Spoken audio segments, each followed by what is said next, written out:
We're so back. Yes, I loved this movie. I thought I was just so happy watching it the whole time. I was grinning ear to ear. I think you're right. It is an adventure comedy, an action comedy. I think this is a wonderful, delightful, and whimsical blend of camp and action that we Mhm, don't get to see a lot, and it nearly crosses the line into being too much a few times, and mhm. there's it perfectly reins itself back in. I think it just toes that line well the entire time. um we're back with amazing set pieces. I loved that intro with the circus and the railroad cars. A bittersweet reveal for me with it being River Phoenix. I didn't know. Oh, Um, yeah, yeah. yeah, I was like, oh my god, and but over and over, this movie sets up Indy.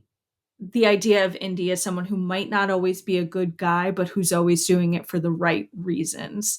And we see that. I think the prologue sets that up really beautifully. It's a great sequence. It's really fun. It's action packed. And also, right away, you see the score is going to be, for me, the best of the three. I had Mm. a wonderful time listening to the John Williams score. Um, it felt like we were moving again. My big issue with Temple of Doom is you take this great action adventure hero and you put him in a haunted house, and it felt claustrophobic and it felt like it dragged on for too long.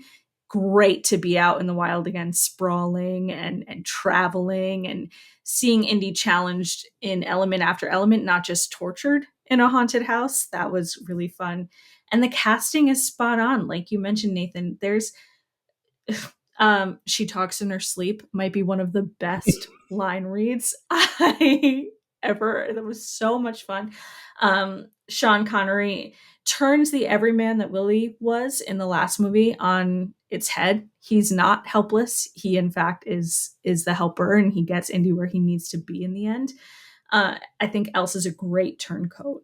That is, I love that every time in this movie when there's a love interest, we get a totally different dimension and type of woman. That's just a treat for me. We get to see John Reese Davis again. That's incredible. Sorry, I feel like I'm taking forever on this one. I love I loved this movie, and I like the connection that Spielberg and Lucas are drawing with the Holy Grail and that sort of search for purity in intention that becomes that later you can sort of backfill to Temple and to Raiders. So uh, for me, it's a 4.5.